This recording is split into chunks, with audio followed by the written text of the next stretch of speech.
Express लासलगावहून दिल्लीला रवाना। नाशिकमधून दिल्लीला पाठवला 450 टन कांदा। शेतकऱ्यांचा विरोध असताना कांदा पाठवला।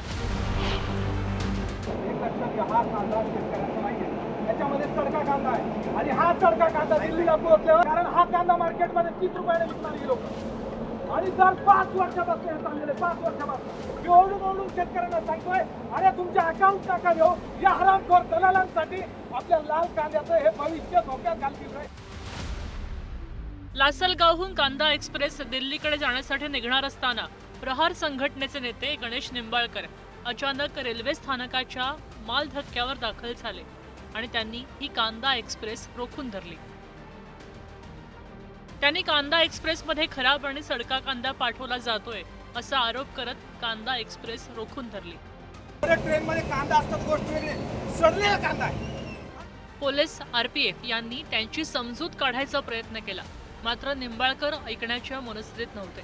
त्यामुळे पोलिसांनी बळाचा वापर करत अक्षरशः त्यांना उचलून रुळावरून बाजूला केलं आणि त्यानंतर कांदा एक्सप्रेस तब्बल 1.5 तास उशिराने दिल्लीकडे रवाना झाली।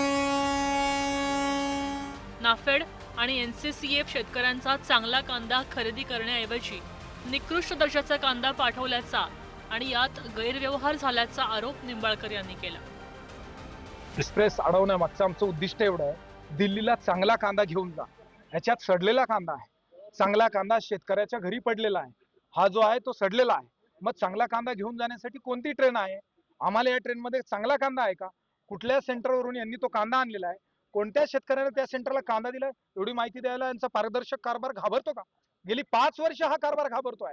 शेतकऱ्याला त्या ठिकाणी माहिती दिली जात नाही। गेल्या काही दिवसांपासून देशामध्ये अनेक राज्यात कांद्याच्या भावात मोठी वाढ झाली आहे। त्यामुळे सर्वसामान्य नागरिक त्रस्त झाले। त्यांना दिलासा देण्यासाठी केंद्र सरकारनं नाफेड आणि एनसीसीएफनं खरेदी केलेल्या कांद्याच्या बफर स्टॉकमधून 840 टन कांदा दिल्लीला पाठवायचा निर्णय घेतला। त्यानंतर लासलगाव येथून 840 ऐवजी 450 टन कांदा घेऊन कांदा एक्सप्रेस दिल्लीला रवाना झाली। एफर्ट होगा कि इसको हम अगले 24 आवर्स में दिल्ली तक पहुंचा दें। तो मोस्ट प्रॉब्ली कल दोपहर को 12 से 2 बजे के बीच में दिल्ली पहुंच जाएगी। और कितने फार्मर्स का इसमें स्टॉक है दैट मैं आपको ऑफहैंड नहीं बता पाऊंगा। आप अगर डिटेल लेना चाहिए तो I can give you letter. As of now तो हमने इसको क्वालिटी वगैरह ऐसे ही करके भेज रहे हैं यहाँ पे, तो क्वालिटी का मुझे नहीं लग रहा कि कोई ज्यादा इसमें प्रॉब्लम है, बिकॉज हमने प्रॉपर ऐसे ही करके निकाला है इसको गोडाउन से, तो it will be good only. सध्या नाशिकच्या बाजार समितीमध्ये कांद्याला चांगला भाव मिळत असताना सरकार स्वस्त कांदा पुरवून भाव पाडतंय असा आरोप शेतकरी करतायत। केंद्र सरकार शेतकरी हिताकडे दुर्लक्ष करते असा शेतकऱ्यांचा आरोप आहे। आम्ही हा कांदा चाळीमध्ये साठवून ठेवलेला आहे, त्याला आज कुठेतरी योग्य दर मिळायला लागला तर लगेच नाफेडने त्यांचा बफर असलेला स्टॉक बाहेर काढण्याचे प्रयत्न सुरू केले। आपण पाठीमागे जो काही रॅक बघतोय, हा रॅक हा बाहेर दिल्ली आणि गुवाहाटीच्या कांदा खाणाऱ्यांना खुश करण्यासाठी हा रॅक तिकडे पाठवला गेल्याची अशी बातमी आम्हाला समजते।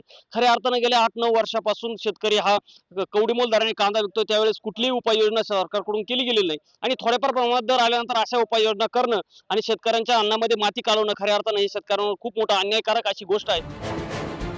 बफर स्टॉक मधला कांदा दिल्लीकडे पाठवण्यामागचा उद्देश बाजारातला पुरवठा वाढवणं आणि किरकोळ दर नियंत्रणात ठेवणं हा आहे असा दावा नाफेडकडून केला जातोय।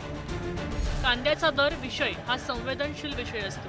कांद्याच्या दरवाढीची झळ अनेक राज्य सरकारला बसलीय। या पार्श्वभूमीवर कांद्याचे दर वाढवून सर्वसामान्यांमध्ये नाराजी ओढावू नये यासाठी सरकार प्रयत्न करून कांद्याचा बफर स्टॉक बाजारात आणतंय।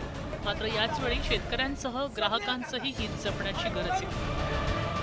Bureau report, news 18 Marathi.